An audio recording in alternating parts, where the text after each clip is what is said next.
network. If they screw around and go on strike, a bunch of those star players could go to Unrivaled and they could start their own league. Nafisa Collier and Brianna Stewart found Unrivaled a unique format. The players were not only signed onto teams but also elected in the league, which meant they benefited from the profits. Unlike Situation W, several former NBA players predicted that the female basketball players who were in Unrivaled are going into CBA negotiations guns loaded, warning that wanting similar profit sharing in the league's success. The very success owed to superstars like Caitlin Clark, Age Wilson, Angel Reese. What the fuck has Cameron Brink done? Charles Barkley recently appeared on The Rich Eisen Show, where he addressed concerns about the WNBA's ongoing collective bargaining agreement discussions. The Hall of Famer didn't hold back when talking about how certain decisions by top players might impact the league's future. During his conversation with Rich Eisen, Barkley highlighted a specific concern involving one of his preferred players. He mentioned having great admiration for Nafisa Collier, even expressing disappointment when she didn't secure the MVP award. However, he pointed out the potential complications arising from her role as co-owner of Unrivaled, the new women's basketball venture. The former NBA star warned that if labor disputes lead to a work stoppage, prominent athletes could simply migrate to Unrivaled and establish their own operation. Cameron Brink done for the growth of the WNBA? And Paige Beckers. With Caitlin, Angel, and Cameron injured this season, the fuck has Cameron Brink done? I'm sorry. That's like saying Hailey Van Lith is responsible for it. I know Cameron Brink's better than Hailey Van Lith, but like neither have done anything in the WNBA. You got to understand one thing about these negotiations, and I've been in these negotiations. The stars aren't the same as regular players. Let's get that out of the way. The stars are the ones who drive the league, but most of the rank and file are regular good players. Collier, alongside Brianna Stewart, launched this alternative league with a distinctive structure where athletes don't just join teams but actually hold ownership stakes, allowing them to share in the financial success. This differs significantly from traditional arrangements where players simply receive salaries. Multiple retired NBA professionals have suggested that women's basketball athletes involved with Unrivaled enter CBA discussions with significant leverage, potentially demanding similar revenue-sharing arrangements. The league's recent growth, largely attributed to superstars like Caitlin Clark, A'ja Wilson, and Angel Reese, gives these players substantial bargaining power. One particularly questionable claim in the discussion mentioned Cameron Brink among the players responsible for league expansion. This seems like a stretch comparable to crediting Hailey Van Lith with driving growth.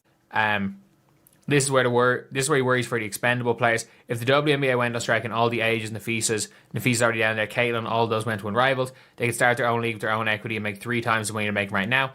Now that would screw all the other players in the WNBA. Charles Barkley must protect the other players. He's very familiar with superstars and lockouts. He was one of the superstars in the year with Jordan, Larry, Magic, and Shaq. And one of the things we know from Charles Barkley is he literally won't be in 2K because he doesn't believe 2K are...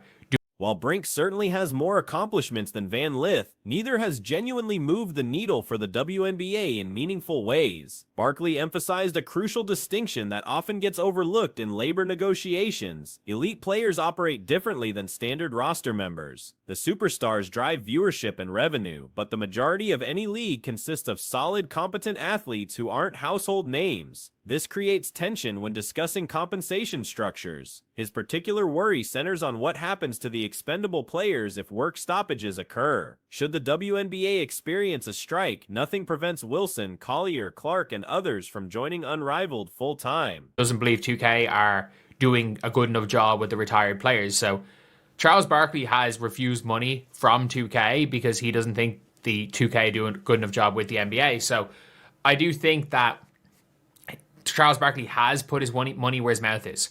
So this is not just him chatting shit. Like, he's actually put his money where his mouth is in situations like this in the past. So, yeah, I think there's, of all people, to question, whether or not they're fully into this.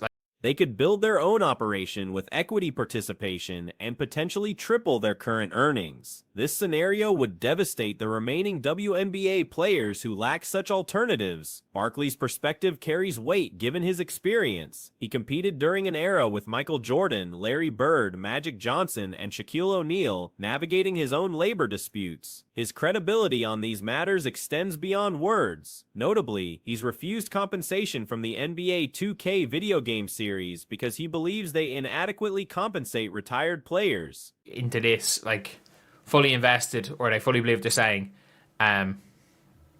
I think Charles Barkley's one of those. He says here, there are loads of rank and file players in WNBA, while Caitlin, Angel, and Paige's salaries are nowhere close to the smallest NBA contract. They have major deals, like Clark's historic deal with Wilson. Chuck's side player fee is wage war in the WNBA, as wage war in WNBA's Commissioner Cathy Engelbert. Says hopefully the agreement gets done in time to make sense. I don't think anyone wants to see a lockout, she told ESPN. It's not something we're advocating for. We just want to make sure that this deal is done the right way. He's literally walked away from money based on principle, demonstrating genuine commitment to protecting those with less bargaining power. When someone questions whether Barkley truly believes what he's saying or whether he's genuinely invested in these issues, his track record speaks volumes. He's consistently backed up his statements with action. The WNBA currently employs numerous rank-and-file players whose earnings pale in comparison to even the smallest NBA contracts. Meanwhile, athletes like Clark, Reese, and Paige Beckers command massive endorsement deals, such as Clark's historic agreement with Wilson Sporting Goods. These disparities create complicated dynamics as players' union representatives like Nneka Ogwumike wage their campaign against Commissioner Cathy Engelbert. Something we're advocating for. We just want to make sure that this deal is done the right way, using whatever time it takes us to have both sides agree on something. Nneka Ogwumike obviously stepping in and saying that, and saying here, I don't think anyone wants to see a lockout. I think there are people that want to see a lockout. Unpopular opinion is I think there are people that want to see a lockout because I think there's a good chance that there will be not some form of and maybe not exactly like a non-compete where you're not allowed to play for anyone else, but very much restrict. Ogwumike has publicly stated her hope that an agreement gets finalized promptly. She told ESPN that nobody genuinely wants a work stoppage, emphasizing that it's not something the players are pushing for. The players simply want proper negotiations that take whatever time necessary to reach mutually acceptable terms. However, there's a contrary viewpoint suggesting some parties might actually welcome a lockout. The theory goes that if work stops, the league might implement restrictions preventing players from competing in outside leagues. While perhaps not strict non-compete clauses, there would likely be significant limitations on participating in alternative competitions. Where you're not allowed to play for anyone else, but very much restrictions on playing in outside leagues. There's going to be restrictions. But yeah, it says here, obviously, we all know when it ends. We've talked enough about the CBA. But it is interesting, like Charles Barkley, he did make a good point, in fairness. Basically said, well, I mean, if he's going to start your own league, sure, it benefits you, but what about the rest of them? And Charles is somebody,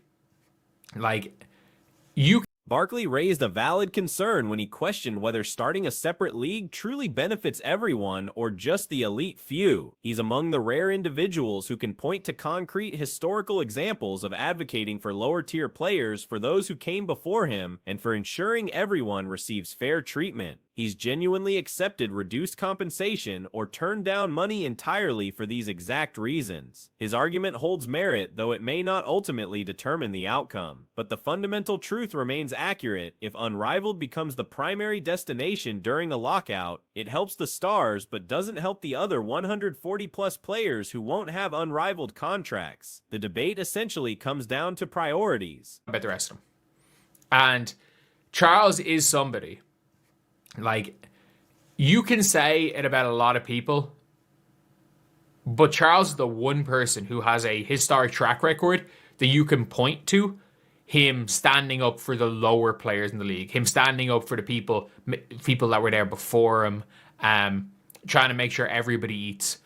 Charles Barkley has in fact taken less money or refused money for that specific reason. So, is it more valuable that superstars receive compensation closer to their actual worth? Or is the overall health and accessibility of the league more important? That's a subjective determination. Across professional sports, stars never truly get paid their full value, while mid-tier and lower-tier players often receive more than their production justifies. Given the WNBA's actual revenue figures, certain players earning substantial salaries contribute minimal value. Mercedes Russell making $180,000 while providing essentially nothing represents someone being overcompensated relative to performance metrics. Still, this probably won't become a major concern for either the league or the players. Just Kelsey, but no, they've done it for Aaliyah as well. Shout out Fever. Kelsey, Kelsey, Kelsey. I don't think anybody is surprised. You are more than deserving. We love you so much. I'm so proud of you. I think this is the tip of the iceberg for you. There's so much more in your tank. And I'm just so proud to be right there by your side. Congratulations. Mwah. Love you. Congrats, Kelsey. First team all WNBA. I am so happy for you. I am so proud of you. You have worked your butt off and you deserve your flowers all the time. I'm so happy that you're receiving them. Congrats, Kels. Kelsey Kells was. With people like Brianna Stewart and presumably others involved in negotiations representing various perspectives, including bench players, multiple viewpoints get considered. Ogul Mike will certainly oppose any work stoppage. Regardless of public statements, widespread sentiment suggests most players harbor negative feelings toward Commissioner Engelbert anyway. There's speculation that NBA Commissioner Adam Silver might get involved in negotiations, potentially stepping in for Engelbert. It wouldn't be shocking to see Engelbert removed from her position, though realistically she can't be replaced before CBA talks conclude. All the time. I'm so happy that you're receiving them. Congrats, Kels. Kelsey Kells, what's up? I just want to say congratulations for making the All-W team. That's a big accomplishment, and I'm so grateful that you was able to accomplish that. You know, keep working hard. I know all the hard work you put in this season. It was incredible. Be safe. I love you, and I'm proud of you. Congrats. I will say the message from KK Timpson genuinely sounds like it was a it sounds like KK is the However, she could possibly be terminated with Silver assuming interim duties during negotiations. Despite all the speculation, it seems unlikely the WNBA season won't happen. Nearly every realistic scenario leads to games being played. If the main obstacle becomes a non-compete provision, and players are being offered maximum contracts between $1 $2 million annually, yet still balk specifically over the non-compete, public opinion toward Collier and others would crater. Whether that's the actual situation remains unknown since everything at this point is hypothetical. It was like KK is the vet. The KK is the vet. It sounds like she's the one that is Kelsey Mitchell's vet, just the way that is, which is just a funny one to see. But either way, let's listen to Caitlin Clark's message. Kelsey, Obviously wearing the Butler hoodie.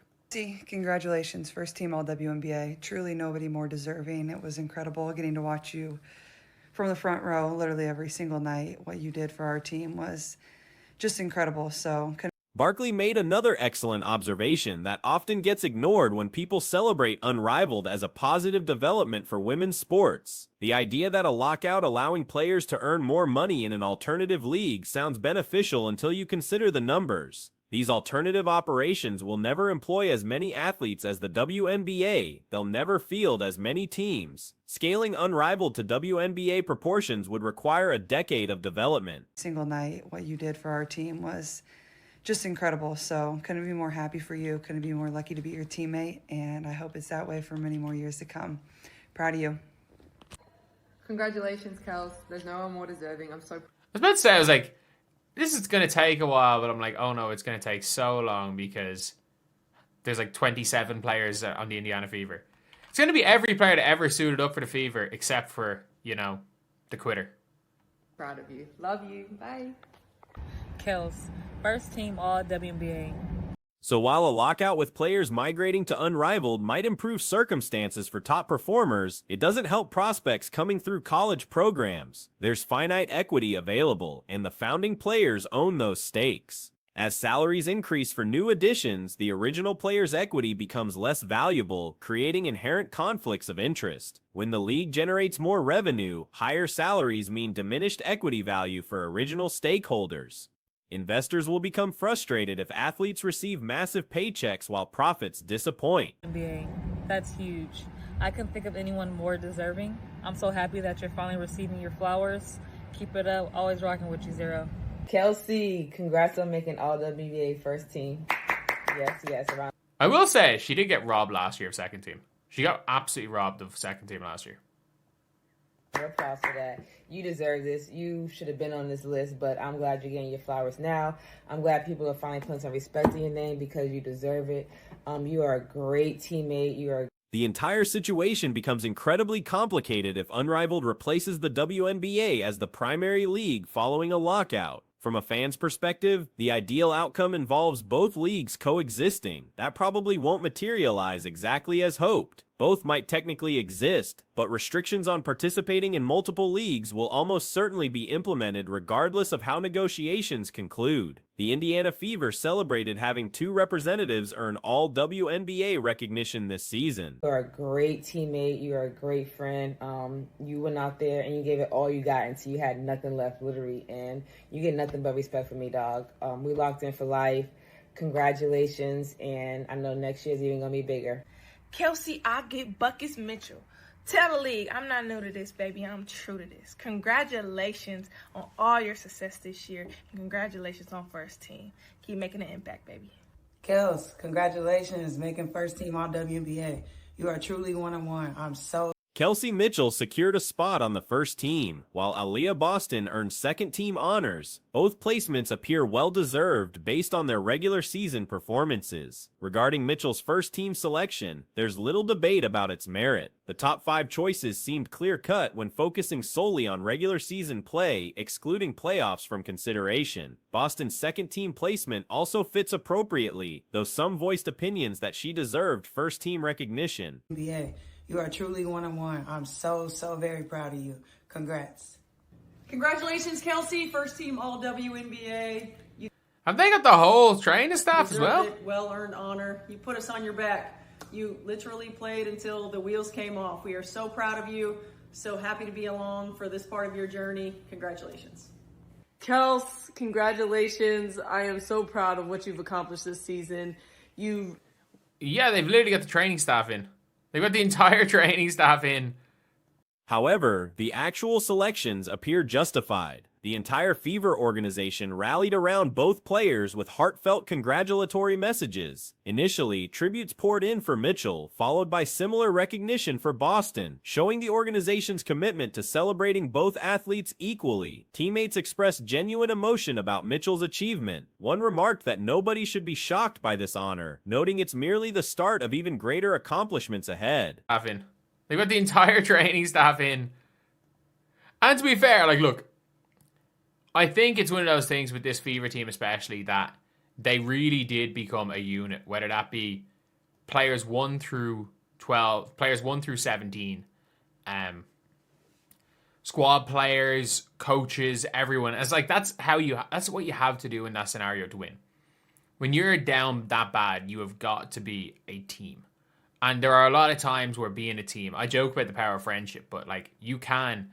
The sentiment emphasized how much work remains in Mitchell's career trajectory. Another teammate highlighted Mitchell's relentless effort throughout the season, acknowledging she consistently received less credit than deserved. There was satisfaction in seeing her finally gain proper recognition. Caitlin Clark, sporting Butler University apparel, delivered her congratulations, describing Mitchell